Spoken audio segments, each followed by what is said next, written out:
अस्सलाम वालेकुम। उम्मीद करती हूँ आप सब खैरियत से होंगे। मेरी अल्लाह ताला से दुआ है अल्लाह पाक आपको तमाम परेशानियों से महफूज रखे, आमीन। मोअज़्ज़िज़ ख़वातीन व हज़रात, अजीम मुसलमान सयाह इब्न बतूता, अल्लाह ताला ने कुरान मजीद में सूरह इनाम आयत 11 में कहा है, इनसे कहो ज़मीन में चल फिर कर देखो कि झुटलाने वालों का क्या अंजाम हुआ। ये गोया बामकसद सैर व तफरीह का इज़्न है। अंबिया अलैहिस्सलाम की हयात हाय मुबारका में भी कसरत असफ़ार का जिक्र मिलता है। हज़रत आदम अलैहिस्सलाम ने आसमान से ज़मीन का सफ़र किया। हज़रत नूह अलैहिस्सलाम की कश्ती एक ज़माने तक पानी के सफ़र पर रही। हज़रत इब्राहीम अलैहिस्सलाम ने इराक़ से फ़लस्तीन का और फिर मुअद्दद बार हिजाज़ मुक़द्दस का सफ़र किया।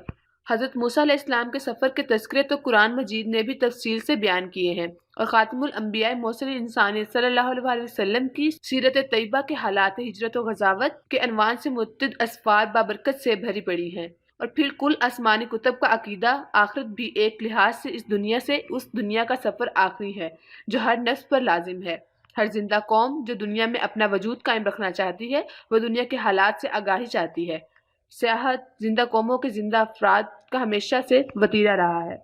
सियाहत के जरिए मालूम दुनियाओं का सफ़र और गैर मामूल दुनियाओं की दरियाफ्त इंसान के ज़हन फ़िक्र की वसअत और तहज़ीब व सक़ाफ़त इश्तराक का बाइस बनता है। 1000 साल मुसलमानों के दौर में बेशुमार सियाह पैदा हुए।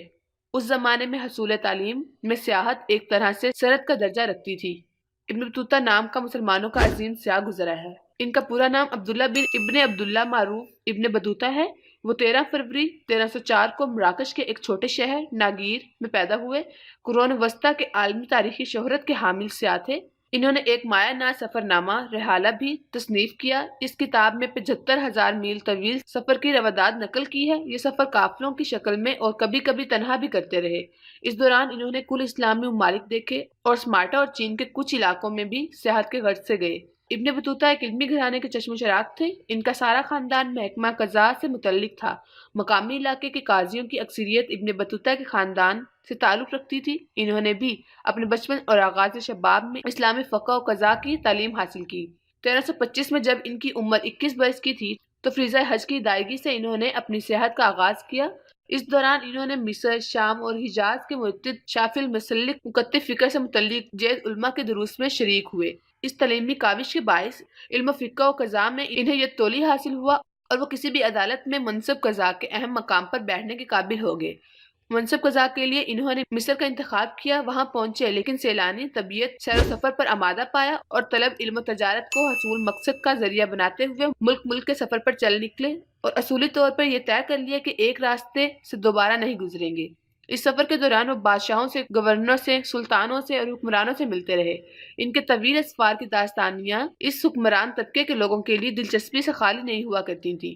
इन मुलाकातों में इब्न बतूता जहाँ अपने तफसीली हालात बहुत ही दिलनशीन अंदाज में पेश करते, वहाँ अगले सफ़र के लिए ज़ादरा का इंतज़ाम भी कर लेते। याद रहे कि उस ज़माने में अखबारात और मालूमात के दीगर ज़राए जो आज मैसर है नहीं हुआ करते थे और दूसरी दुनियाओं के हालात इसी तरह के सियाहों की ज़बानी ही मालूम होते थे। चनाचे जब भी किसी सियाह की आमद होती तो लोग, हुक्मरान और अवाम सबके जम खफीर इनके गिर्द इकट्ठा हो जाते और सियाहों की ज़बानी मुल्क मुल्क और करिया करिया के हालात से आगाही हासिल करता।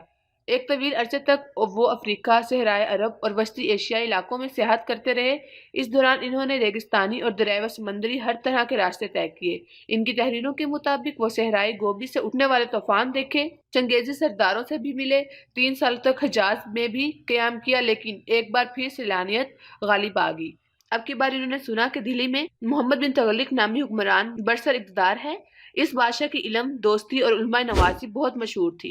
तब इब्न बतूता ने दिल्ली का कसद किया और इसके बादशाह के दरबार में जाने के लिए कमर हिम्मत बांध ली। इस बार इन्होंने नए रास्तों का इंतखाब किया और तुर्की के रास्ते व रूसी इलाकों में समंदर कंदरो बुखारा से होते हुए अफगानिस्तान और फिर कोई हिंदुकश को अबूर करके वो दरिया सिंध के रास्ते जनूबी एशिया में दाखिल हुए।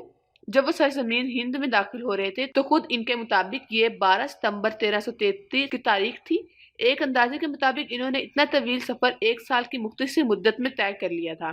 दिल्ली में आमद से पहले ही इब्न बतूता का शहरा यहाँ पहुंच चुका था। शाह मोहम्मद बिन तुगलक ने दिल्ली से बाहर निकलकर इब्न बतूता का इस्तकबाल किया और इन्हें हाथों हाथ लिया।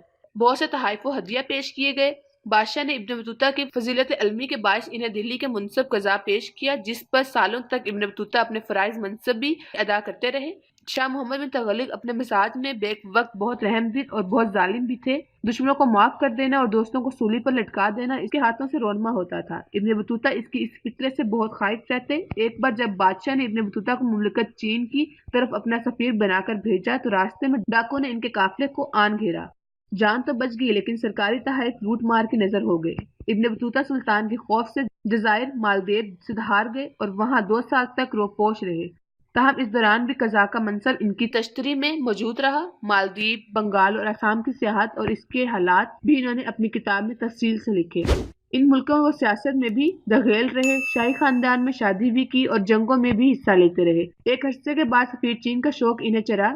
وہ زیتان کی بندرگاہ پر لنگر انداز ہوئے اور وہاں کے مقامی مسلمان بادشاہ نے انہیں دریائے راستے سے چین کی سیاحت کے لیے مدد فراہم کی اور وہ اس وقت کے بیجنگ کا بھی نظارہ کر آئے۔ وہاں سے وہ سمارٹا، مالابار اور ابنائے فارس کے راستے واپس بغداد پہنچے۔ بغداد سے شام اور پھر مصر ہوتے ہوئے 1348 میں انہوں نے اپنی زندگی کا آخری حج ادا کیا، جس کے لیے انہوں نے حجاز مقدس کا سفر مبارک کیا۔ لیکن اب تک انہوں نے 2 مسلمان ممالک نہیں دیکھے تھے، چنانچہ 1350 کے لگ بھگ انہوں نے غرناطہ کا ارادہ کیا جو مسلم اسپین کا آخری شہر تھا۔ اس کے بعد وہ مغربی سوڈان سدھار گئے۔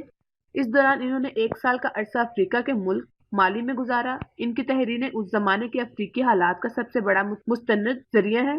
اب کی بار بڑھاپا ان کی دہلیز پر دستک دے رہا تھا اور جوانی اپنی توانائیوں اور طاقتوں سمیت ساتھ چھوڑ رہی تھی۔ واپس اپنے وطن مراکش میں آ گئے اور بادشاہ کے کہنے پر اپنی یادداشتیں قلم بند کرنے لگے اور ساتھ ساتھ منصب قضا بھی نبھاتے رہے۔ آخری عمر میں ان کی بینائی جاتی رہی اور 1366 میں یہ عظیم سیادائی اجل کو لبیک کہہ گیا۔ انہیں آبائی گاؤں میں ہی دفنا دیا گیا۔ ان کی کتاب رحلہ اپنے طرز کی واحد کتاب ہے۔ اپنے زمانے کی تاریخی ثقافتی اور سیاسی حالات اس کتاب میں بڑی تفصیل میں درج ہیں۔ ابن بطوطہ 60 بادشاہوں کو بہت سے وزیروں اور گورنروں کو ملے اور کم و بیش 2000 افراد ایسے تھے جن کے ابن بطوطہ کے ساتھ ذاتی نوعیت کے تعلقات تھے۔ یہ افراد پوری اسلامی دنیا سے تعلق رکھتے تھے۔ ایشیا، افریقہ اور کچھ یورپ کے حصے ان کے پاؤں تلے روندے گئے اور کتنے ہی سمندروں اور دریاؤں کی موجوں نے ابن بطوطہ کا نظارہ کیا۔ ان کی کتاب میں جغرافیائی معلومات کی کمی محسوس ہوتی ہے، اس لیے کہ شاید وہ بنیادی طور پر قانون کے میدان کے آدمی تھے اور محض شوق سفر نے انہیں سیاب بنایا تھا۔ ان کی کتاب میں کسی نئی سرزمین کی تلاش کا ذکر بھی نہیں ملتا۔ محسن انسانیت صلی اللہ علیہ وسلم جب کہیں ایک راستے سے تشریف لے جاتے تو واپسی کے لیے دوسرے راستے کا انتخاب فرماتے تھے۔ یہ امت کے لیے سبق ہے کہ مشاہدہ کی عادت کو وسعت دی جائے۔ سفر کرنے سے دیگر دنیاؤں کے راز انسان پر آشکار ہوتے ہیں، واسطہ نظر اور مطالعاتی ذوق میں اضافہ ہوتا ہے۔ سیاحت کرنے والا انسان قوموں کی تاریخ و جغرافیہ سے آگاہی حاصل کرتا ہے، جس کے نتیجے میں جہاں نفسیاتی طور پر اعتمادی نفسی حاصل ہوتا ہے وہاں قائدانہ صلاحیتوں میں بڑھوتری ہوتی ہے، اور انسان جب بھی کسی اجتماعی فیصلے کے مقام پر پہنچتا ہے تو دنیائے گزشتہ سے اسرار و موز اور تجربہ ہائے انسانیت اس کے سامنے ہوتے ہیں اور وہ اپنے ملک و قوم و ملت کی صحیح تر رہنمائی کر پاتا ہے۔ اس سب سے بڑھ کر یہ کہ سفر کے بعد قلم بند کیے جانے والے حالات آنے والی نسلوں کی امانت ہوتی ہیں اور گزرے ہوئے ایام کے حالات جاننے کا مستند ترین ذریعہ بن جاتے ہیں۔ اللہ کرے کہ امت مسلمہ اپنے شاندار ماضی کی طرح آئندہ بھی بمقصد سیاب پیدا کرتی رہے، آمین۔ امید کرتی ہوں آپ کو ویڈیو پسند آئی ہوگی۔ مزید اچھی ویڈیوز کے لیے میرا چینل سبسکرائب کریں۔ ابھی کے لیے اجازت چاہتی ہوں، اپنا خیال رکھیے گا، اللہ حافظ۔